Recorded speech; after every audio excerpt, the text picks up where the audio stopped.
ഇന്ന് തന്നെ ഡൗൺലോഡ് ചെയ്യൂ. കാണൂ നിങ്ങളുടെ ഫേവറേറ്റ് ഷോസ്. എന്താ കാര്യം? അമ്മ ചോദിച്ചില്ലേ? പറയണ്ടേ മോനെ, നമ്മുടെ കുടുംബത്തിന്റെ വിത്തും വേരൊക്കെ പറിച്ചിട്ടാ വന്നിരിക്കുന്നേ.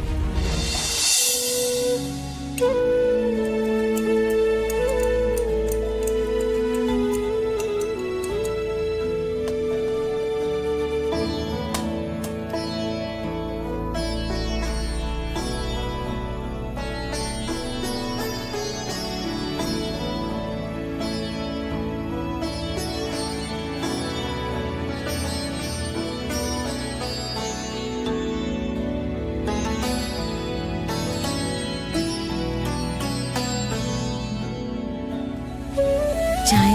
സർ, ചായ.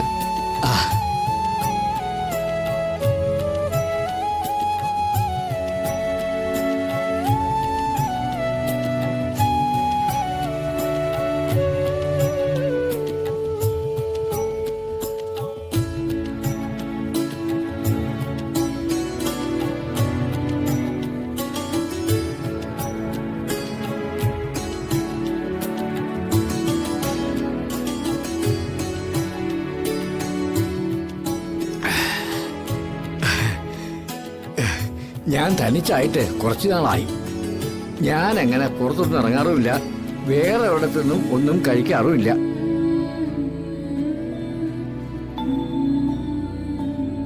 നേരത്തെ ഇവിടെ നിന്ന് ജോലിക്കാരി അവൾ ഇവിടെ വരും, അവൾക്ക് ഇഷ്ടമുള്ള എന്തെങ്കിലും ഉണ്ടാക്കി വെച്ചിട്ട് പോകും. അതിന് രുചിയുണ്ടോ രുചിയില്ലയോ എന്നൊന്നും അവൾക്ക് പ്രശ്നമല്ല, എനിക്കും പ്രശ്നമല്ല. പക്ഷേ മോളുണ്ടാക്കിയ ചായ മുമ്പെങ്ങാണ്ടോ കുടുംബത്തിൽ നിന്നുണ്ടാക്കിയ ചായ പോലെയാ. നന്നായിട്ടുണ്ട് മോളെ.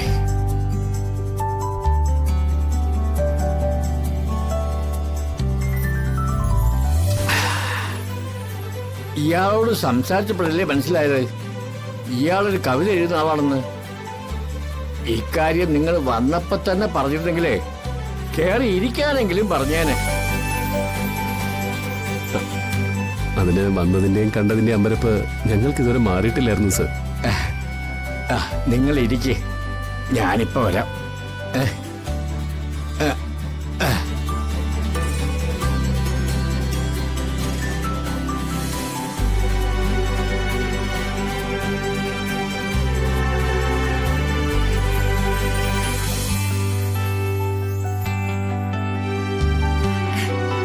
കാണുമ്പോഴും ഗൗരവേ ഉള്ളൂ, ഒരു പാവണെന്നാ തോന്നുന്നേ.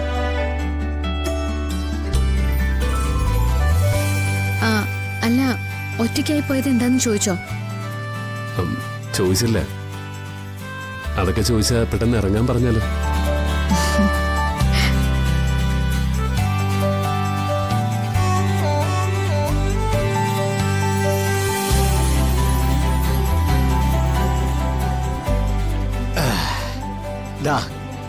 ഇതല്ലേ നിങ്ങളുടെ മധുര തമ്പുരക്കാറ്റ്?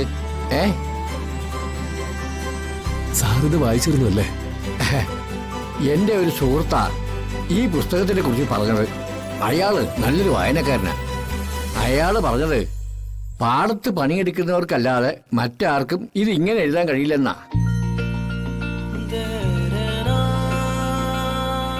അങ്ങനെയാണ് ഇത് വാങ്ങിച്ചതും വായിച്ചതും ഒക്കെ. Thank you sir. ഹരി, ഇപ്പൊ മനസ്സിലായല്ലേ എഴുതിയ വരികളുടെയും ഈ പുസ്തകത്തിന്റെയും ഗുണം എന്താന്ന്? നമ്മൾ അറിയാതെ ഇത് ഏതൊക്കെ വഴികളിലൂടെ സഞ്ചരിക്കുന്നത്. എന്താ അങ്ങനെ പറയുന്നതെന്നറിയോ സർ? ഞാൻ ഈ കവിതകളൊക്കെ എഴുതിയെങ്കിലും ഒന്നും പ്രസിദ്ധീകരിച്ചിരുന്നില്ല. ഇയാളാ അങ്ങനെ ഒരു തീരുമാനമെടുത്തതും ഈ പുസ്തകം ഇറക്കിയതും. അത് നന്നായി. ഞാൻ ഈ കവിത മുഴുവനും വായിച്ചു, നന്നായിട്ടുണ്ട്. സങ്കടങ്ങളൊക്കെ വളരെ നന്നായിട്ട് ഒളിപ്പിച്ചു വച്ചിട്ടുണ്ട്. ചിലതൊക്കെ മനസ്സിൽ തറയ്ക്കുകയും ചെയ്തു.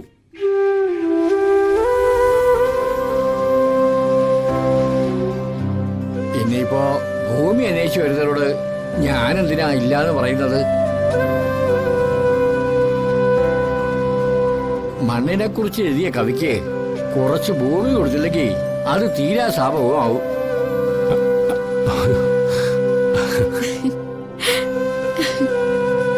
ആ, നിങ്ങള് കൃഷി തുടങ്ങാനുള്ള പണി ആരംഭിച്ചോ. സ്ഥലമൊക്കെ ഞാൻ തരാം. Thank you sir. ഇത്രയും നല്ല വാക്ക് കേൾക്കുമ്പോ ഇതിനേക്കാൾ ഇനി ഒന്നും കേൾക്കാനില്ല. എന്റെ ഈ പുസ്തകത്തിന് അവാർഡ് കിട്ടിയിട്ടുണ്ട്.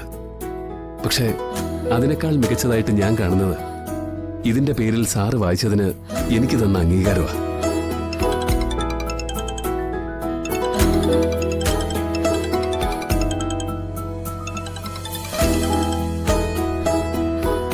ഹലോ അമ്മാവ. ഇല്ല, ഫോൺ എന്റെ കയ്യിൽ തന്നെ ഉണ്ടായിരുന്നു.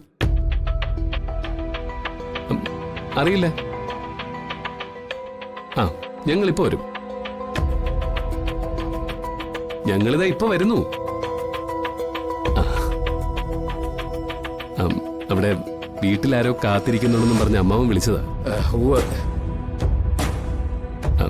സാറേ, എന്നാ പിന്നെ ഞങ്ങൾ അങ്ങോട്ട് ഇറങ്ങുക. ഈ കാര്യങ്ങളൊക്കെ ഡീറ്റെയിൽ ആയിട്ട് പറയാൻ ഞങ്ങൾ ഒരു ദിവസം വന്നോളാം.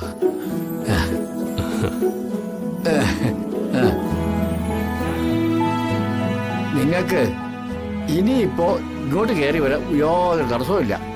ധൈര്യമായിട്ട് കയറി വരാം. എന്നാ ഞങ്ങൾ പോട്ടെ സർ. കുറെ കാലം എന്റെ അച്ഛനും ഞാനും ഇതുപോലൊരു വീട്ടിൽ തനിച്ചായിരുന്നു. അതൊക്കെ ഓർമ്മ വന്നു. ശരി മക്കൾ, പോയിട്ട് വാ. നമ്മളെ വാ.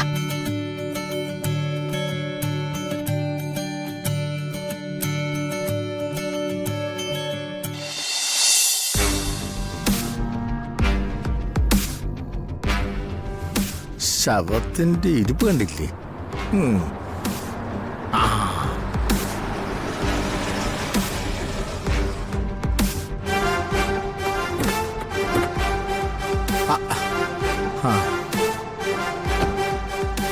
അമ്മവാ, ഓ പോയ കാര്യം ആ. സക്സസ്.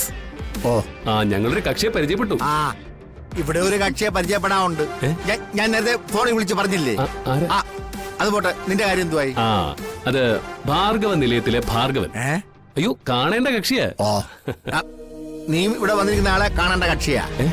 അത് അവരവിടെ വെയിറ്റ് ചെയ്തുണ്ട്. എന്താ കാര്യം? അമ്മാവൻ ചോദിച്ചില്ലേ? ഹാ, പറയണ്ടേ മോനെ. നമ്മുടെ കുടുംബത്തിന്റെ വിത്തും വേരൊക്കെ പറിച്ചിട്ടാ വന്നിരിക്കുന്നേ.